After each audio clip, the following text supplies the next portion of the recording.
What's up, gamers? Welcome back to another episode of watching the news and yelling at my computer. Um, Today we got Mike Waltz going on Face the Nation. Let's see how this goes. We turn now to the U.S. I watched the first minute of this, and it's already off the rails from the jump, of course. You know, with how it is with the Trump goons. Ambassador to the United Nations, Mike Waltz, who joins us this morning from New York. Welcome back to Face the Nation, Ambassador. Thank you. Good to be with you. So the president said Iran broke the ceasefire, but he is still offering them a deal. Is this a presentation of terms, or should we expect an actual... I like how the framing of this is already fucked. Like, we're just gonna take okay, let's just operate on this conversation in the framework, the fake framework with the idea that Iran broke the ceasefire,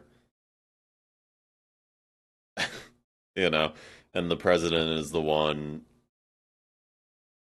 offering them an off ramp. Yeah, that's the dude. It's Mirror World already from the jump, thanks to the interviewer. Ugh, great. prolonged negotiation?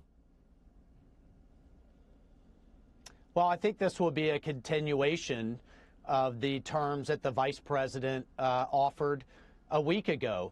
And look, we have to take a step back here in that President Trump, the U.S. Navy, is controlling what is coming out of the straits. We've had the highest level engagement. Yeah, we have a blockade on the strait, but Iran still has their blockade,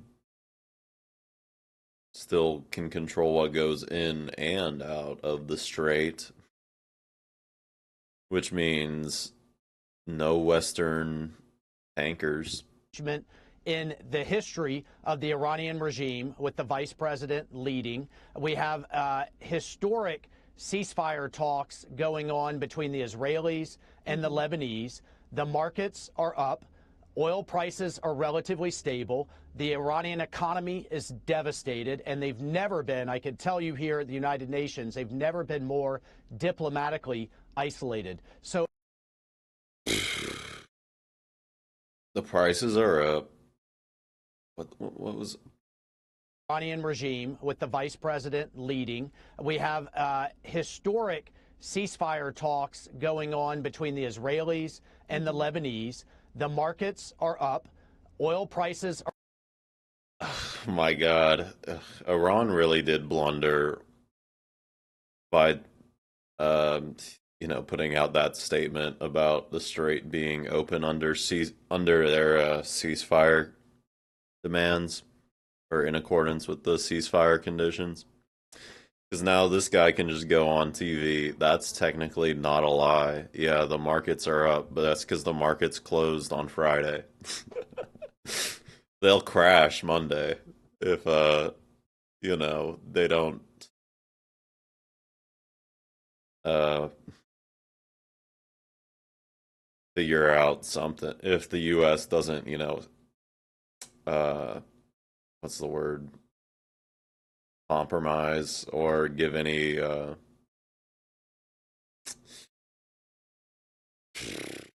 God, word escapes me. If the US doesn't give any you know, give in to Iranian demands, then the markets are going to crash again.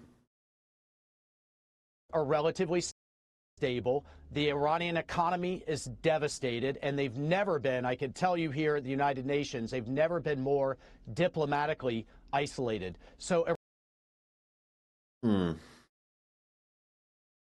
Dude, every accusation is a confession, bro. I swear, because this is just like, yeah, Iran's the one that's diplomatically isolated, even though you have China, giving Iran satellite and logistics. And you also have Iran, making tankers pay the toll in Chinese yuan, and whatnot. Yeah, sure, maybe some of the Gulf dictatorships, the hedonistic Gulf dictatorships might not be big fans of Iran because they're fucking stupid enough to believe like putting a U.S. military base on their soil is gonna, you know, they have no role to play in this process, even though they host U.S. military bases and, basically act as puppet regimes, vassal states for the U.S. Like, some of those guys might not like Iran, but the rest of the world is like trying to help Iran out to the best of their ability. Other than, Western governments. But in our case, the U.S. actually is becoming more diplomatically isolated because Trump is reaching out to every Western country, Canada, Europe, NATO. That's not a country, but he's demanding, crying that they won't give us troops, logistics, so do more war with Iran. And that our only partner in this war with Iran is Israel, who, blackmailed and tricked Trump into launching this war, kind of. So, things are good, Iran does not have the cards, and we are confident they will come to the table and finally give up their obsession with having a nuclear weapon. Well, Iran has not yet announced that it's sending a delegation to Islamabad. I know there's this back and forth all morning long about whether the vice president would be leading it or not. CBS, as you just heard, is reporting he will be. But why is it important that he be there in person? Is it because Iran has refused to send anyone with decision-making authority unless he is there? Well, you've seen the chaos, that you just pointed to on the Iranian side the last 48 hours. You have their foreign minister announcing that they're going to stop attacking shipping. Then you have the IRGC saying that. Okay, I have not monitored the situation well enough to know if that's what he's saying here, true or not. Take every factual statement he puts out with a grain of salt. They did say they would. I think they did blow up another tanker yesterday or something, right?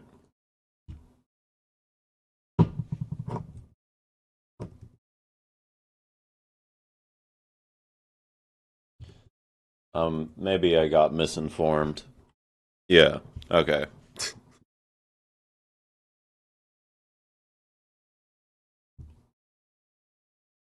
Indian ships.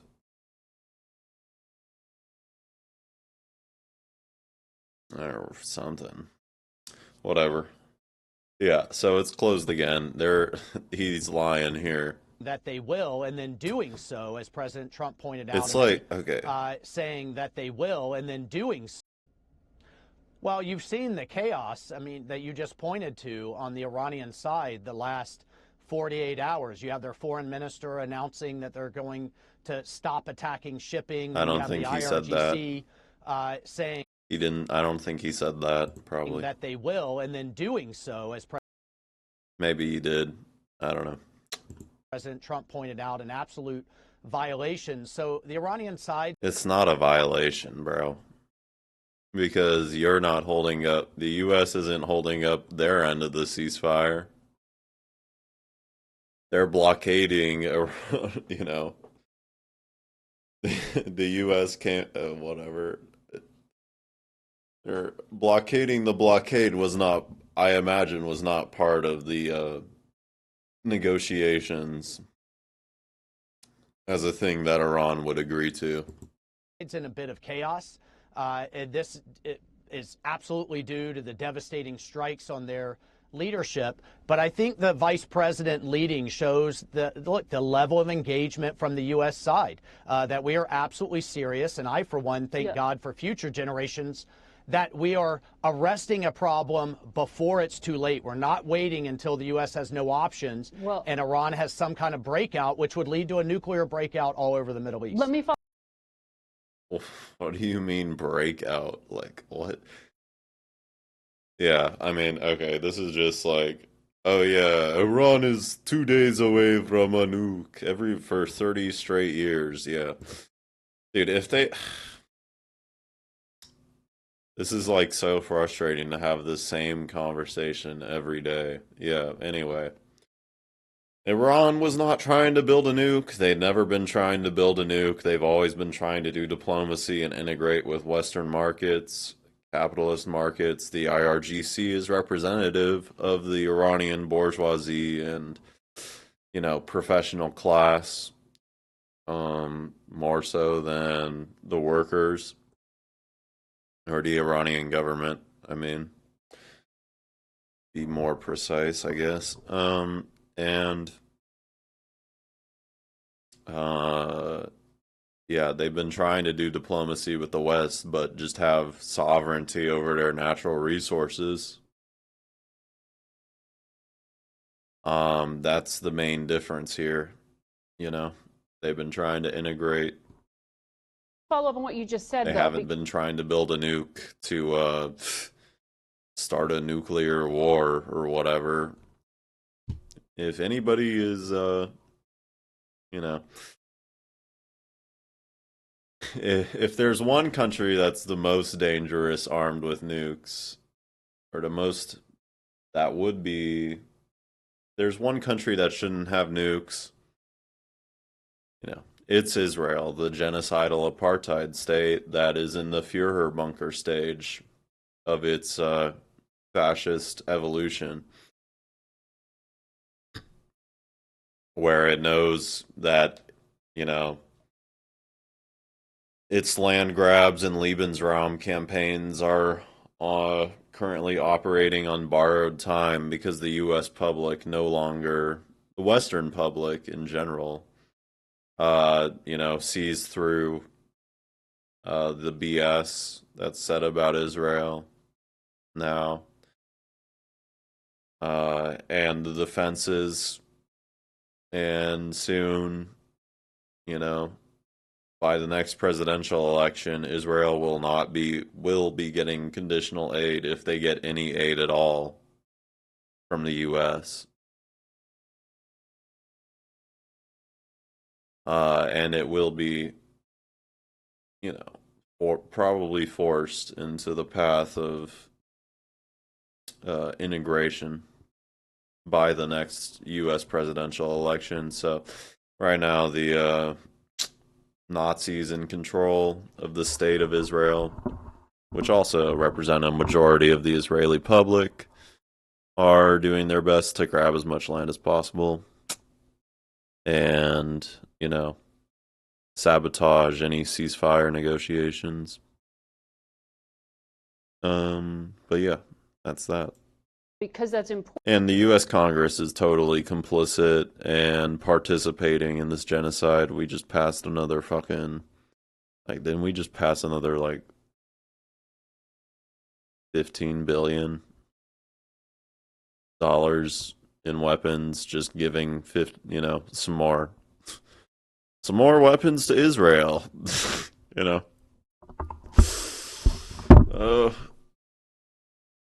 Another $20 trillion to Israel, please.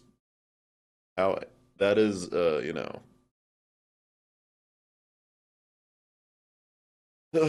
most. Never mind. I'm not even important. The Iranian side's in chaos. So how do you know you're negotiating with the right person? It's been reported the Institute for the Study of War says that the IRGC Commander General Vahidi has secured control over the negotiations and the military within the past 48 hours. Does that mean Foreign Minister Araghchi is not the person to be sitting across the table from? Who's in charge? Well, look, again, the Iranian. I like how they want to make it seem like Iran doesn't know what they're doing, but it's obviously the U.S. Camp the American camp that is fucking running around like a headless chicken because Trump was a fucking clueless moron that got duped into launching this war by Netanyahu. And they're fucking Israel first agents that are, perfectly fine with, sabotaging the negotiations at every step. Like what's his face? Trump's fucking golf butt buddy, Steve Witkoff, and Jared Kushner. Those guys are totally fine with like just fucking this shit up to get another get another fat contract. You know, get another business opportunity. Regime, we've put them in chaos, but at the same time, we are never going to take an approach of trust. Any deal that comes out of this will have to absolutely be verifiable and be enforceable. I can tell you from sitting in my seat at the UN, we've been in.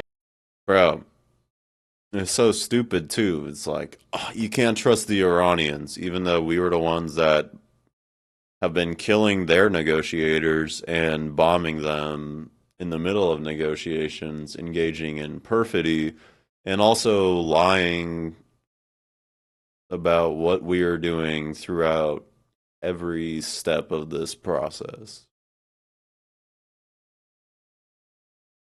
It's in extensive discussions with the welcome International to the Atomic upside Energy down. Agency, the IAEA, which would have ostensibly a key role in ensuring Iran lives up to any deal that it signs up to.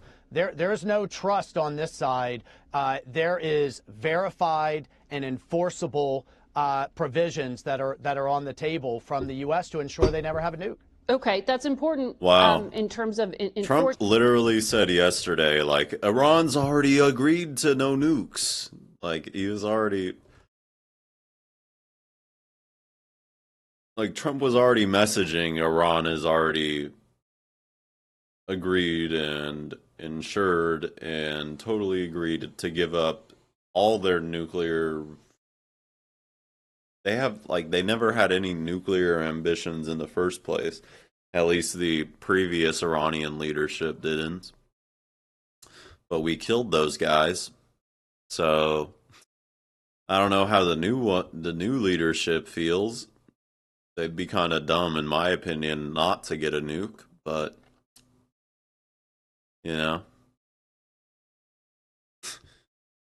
Trump has already said they've agreed to this. So whatever. Enforcement, does that mean if you actually get to a negotiated deal, and the UN's nuclear watchdog would be very much in those details of going in and perhaps securing that enriched uranium, does this mean you're going to put a deal for approval before the United Nations? Is it going to be codified like that? Well, I'll tell you, there are dozens and dozens of resolutions over the years, not just the United States, the entire world, saying Iran cannot have a nuclear weapon. We had snapback provisions. Yeah, the JCPOA. We already had the JCPOA, man. That was Trump shredded it for Israel back in his first term. Literally. I'm not even kidding about that. It was for Israel. I think he even admitted it in like one of his latest speeches or like one of his latest ramblings, that he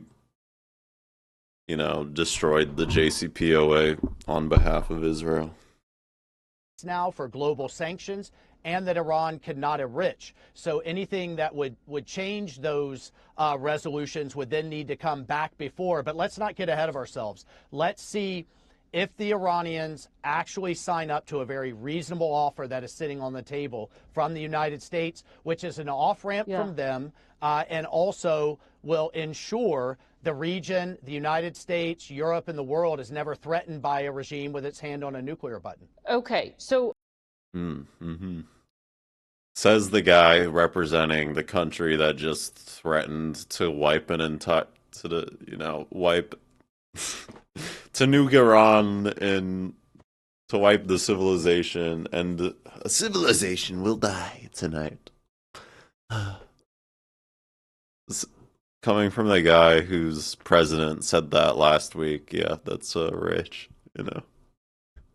But back to the point of who's in charge. President Trump says he hopes they take the deal. That was the post this morning. But on Friday afternoon, he spoke to my colleague Weijia Zhang, and he gave us incredibly optimistic read. He said Iran had, quote, agreed to everything, including to stop enriching uranium forever and to stop. Yeah, that's what that's what I was referencing. Yeah. Backing all proxy groups like Hezbollah. He made it sound like it's all been sorted out. They probably did not. I don't know. They might have agreed to stop backing Hezbollah, but that would be a misstep for them, in my opinion. So which is it? Was there an agreement with certain parts of the Iranian government, but now there are others in charge? Or was he just, I don't know, I totally believe that they agreed to stop enriching uranium, or they at least said that. I could believe that. I don't know. But Trump is just like a habitual liar, so you can't even trust the things he says that sound reasonable. Speculating about something he hopes comes true. Margaret, anybody who has dealt with the Iranians will tell you it is often 2 steps forward, 3 steps back. They're incredibly slippery. They can't be trusted. Okay, can we go talk to Ben Rhodes? I don't think he'd say that. They're incredibly... Is he just going to do like... Who has dealt with the Iranians will tell you it is often 2 steps forward, 3 steps back. They're incredibly slippery. They can't be trusted. They cheated over the years, which is one of the reasons. They're incredibly slippery, bro. Where are they slipping off to, man? Back to their country that we were bombing for the past month. He's talking about these guys like they're some fucking, international alien scourge hiding in the shadows instead of like diplomats representing their nation and negotiating in the interest of their country, That President Trump withdrew us from the JCPOA. They were hiding sites. They were hiding capabilities. And this is why he made the bold decision last year. Yeah, I mean, I don't think they were. And I don't know the details, but Trump destroyed the JCPOA over like 10 years ago almost.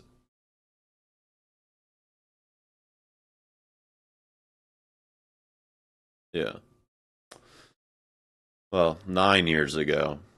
So it's like they don't have to live up to their denuclear. Oh, I say moderate because it's a joke, or for the theory heads.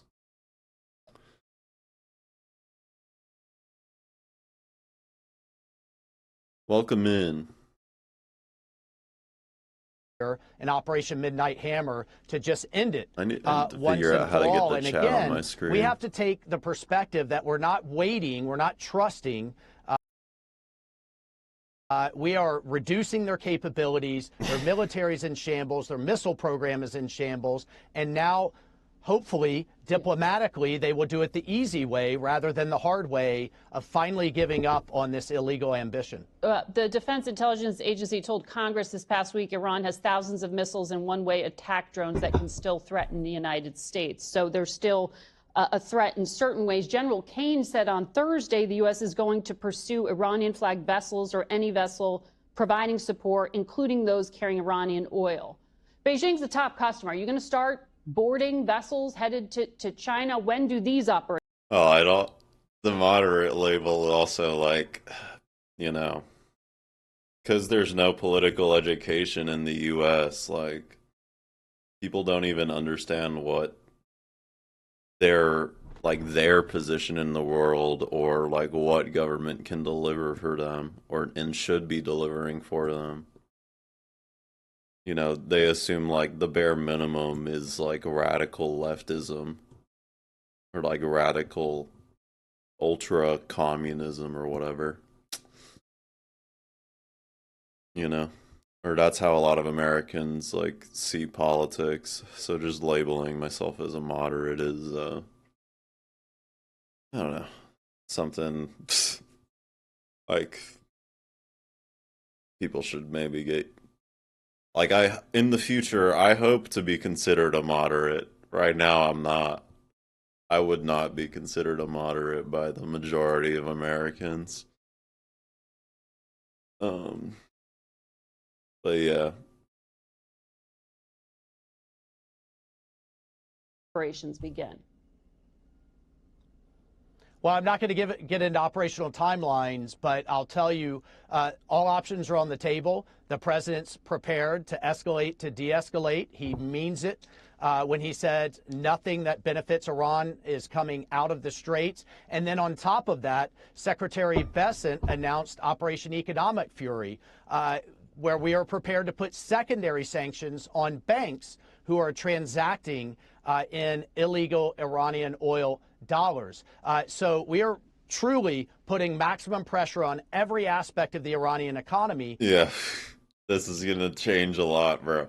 Iran is threatening to crash the global economy over this war, so why do you...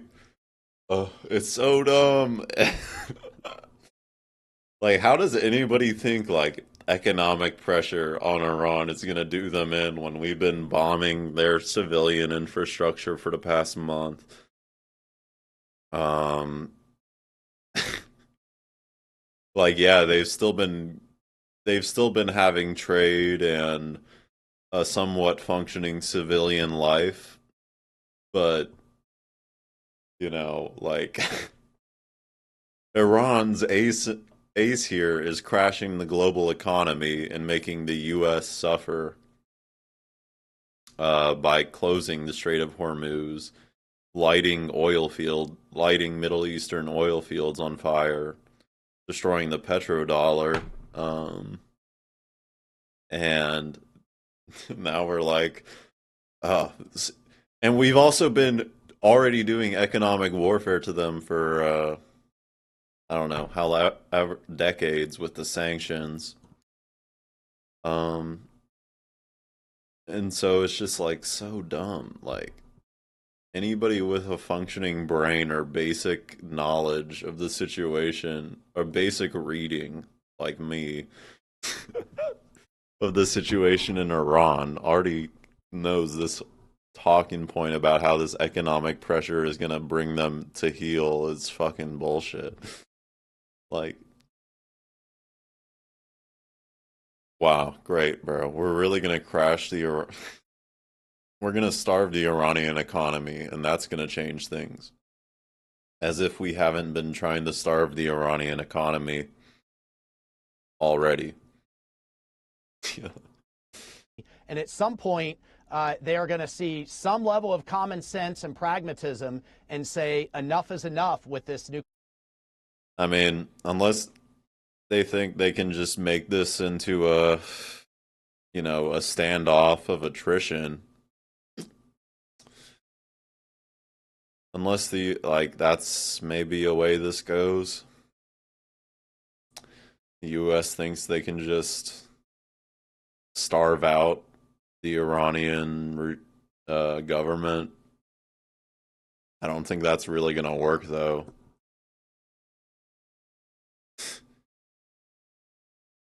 I don't know. Like, it's so weird. I feel like they're too scared to go in and do a ground invasion, because that would be like, okay, well, you know, cataclysmic for the world if the U.S. did fully commit to a ground invasion. Um, but they still want to get concessions out of Iran for the oil. It's just, you know, I don't know. Like it makes so little sense. It's so stupid and so short-sighted. Like, I don't even know how to predict or what to even predict. Because these motherfuckers are also crazy as fuck and, crazy as fuck that they might fucking, choose the cataclysm option. Nuclear obsession. Is that the first step before you go back to combat? Because President Trump was talking about bombing power plants. Are the sanctions and the seizing of vessels step one? Well, we've taken, again, I'm not going to publicly sequence the steps, but the blockade was a tremendous step. It has been tremendously effective with dozens of ships. Sure, bud. Ships turned around. Others that are already out on the water. Our Pacific Command is prepared. Oh, great. A couple Chinese tankers pulled a U-turn. So I guess it's affected the fact that now China's pissed off now China's even more antagonistic in this process. That's the effect. Prepared to interdict. We're going more antagonistic to the U.S., I mean. After the banks. We're going after this shadow fleet, one of which was run by a relative of Khamenei. So we are taking a number of steps. We're even looking, our acting attorney general has made it very clear he is going to start aggressively prosecuting. Our threat finance unit is going after their illegal dollars. So this is a whole of government. What? Okay. We're gonna send the IRS after the IRGC, bro. I don't know, like what? Okay, like, yeah, that's gonna sway things it's gonna have some real motion, dude. Now that we're going after full-on press. I hope we don't have to go back to a military option, but President Trump's made it very clear. And by the way, bridges, power plants that are run by the IRGC, which runs the entire military, are absolute legitimate military targets, not only now, but have been historically. That is a false, fake, and ridiculous notion that this is some type of war crime. Well, we'll talk about that and we'll see if that happens. But Germany and other allies have said they will help the United States with that navigation through the Strait of Hormuz eventually, once combat ends. But they said they need cover. They need an international mandate at the United Nations. Will Russia and China get on board? Are you trying to do that at the UN? Well, as our Gulf Arab allies made it very clear at the UN, I guess that would be nice to have after the conflict, but they need help and are ready to take action now, particularly Bahrain, UAE, Qatar, Kuwait, Saudi Arabia. We had a historic resolution of the UN with 135 nations condemning Iran for its attacks on civilian infrastructure and resorts. Wow. Can we look at that vote?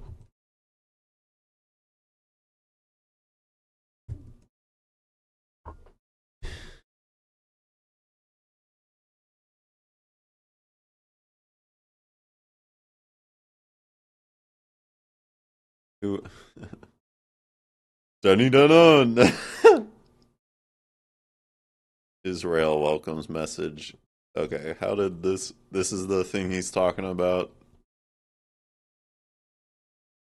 Wow. What a bunch of fucking cowards at the UN. Who voted yes on this? Where do I go to see the vote? I'm a dummy. Where do I go to see the tally?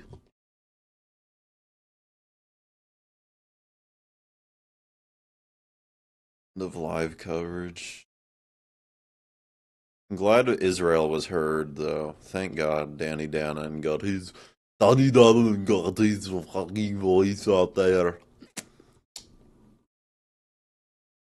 Okay, I don't want to read through this fucking bullshit.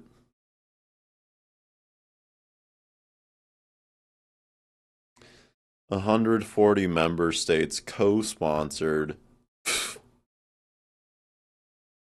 the collective. Who said this?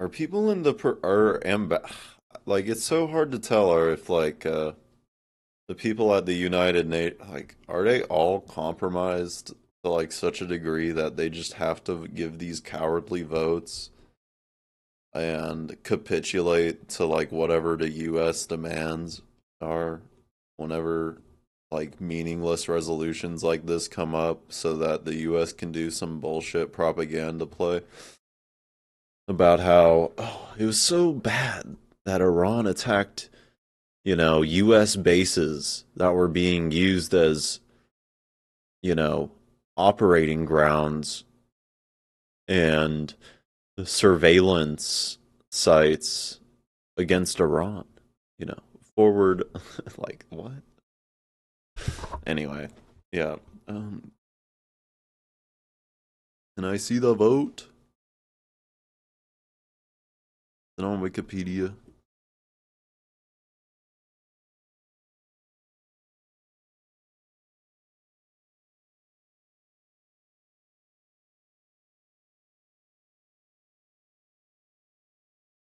Okay, so you just got 13 voting for this. Pakistan, the CIA's, flashlight. Congo, CIA flashlight. Colombia. No, wait, that's not voted for this. Somalia, of course. A bunch of fucking.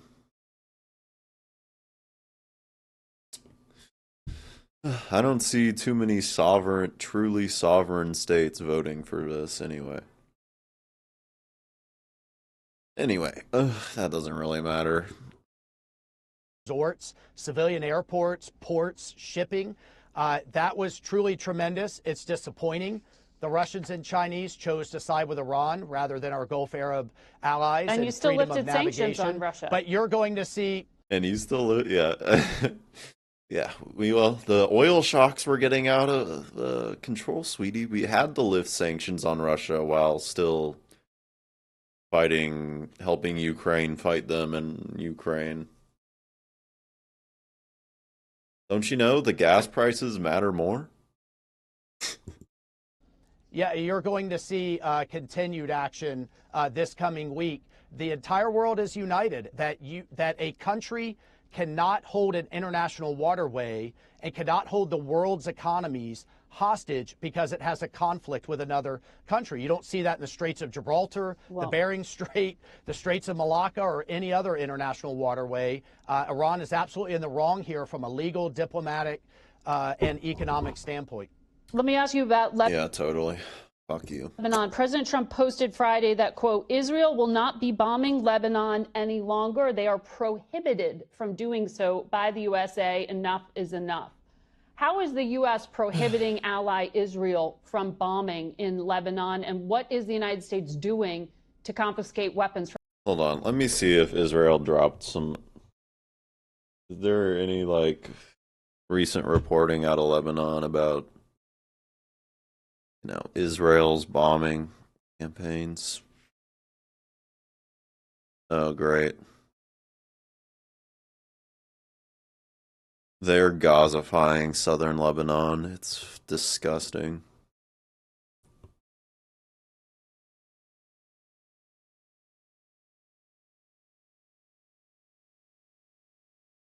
Oh yeah, but no, I did see that southern that refugees were returning to their villages in southern Lebanon. That is true. From Hezbollah? Like, how are you helping the Lebanese military do that? Well, to answer your last question first, the U.S. contributed over $250 million to the Lebanese armed forces. This is a tremendous historic opportunity for Lebanon, the Lebanese government, led by President Aoun, a former general, the head of the Lebanese armed forces, to take their country back.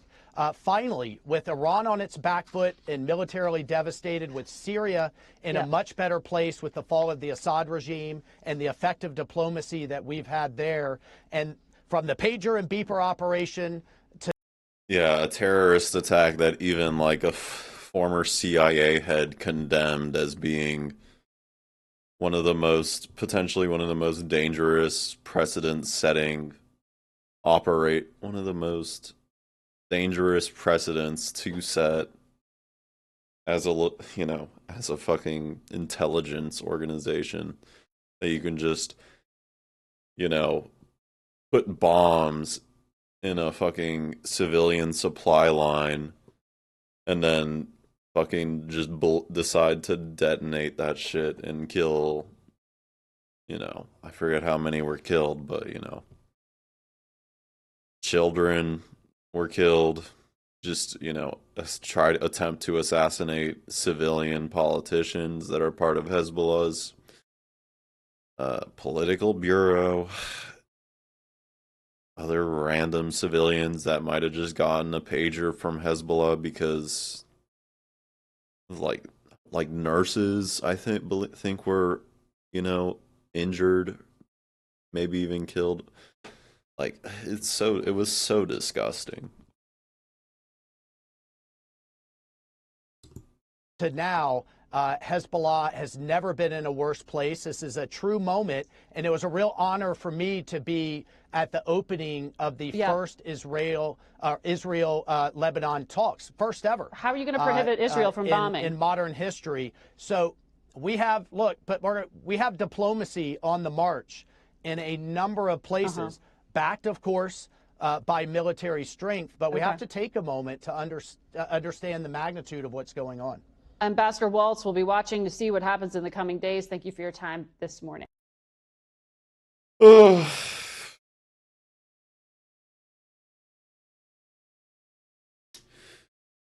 Yeah. Keys. Okay. Well, that was painful. YouTubers, if you enjoyed that, like and subscribe. That's the end of this grift for the news. Do it, like and subscribe now. Do it. Anyway.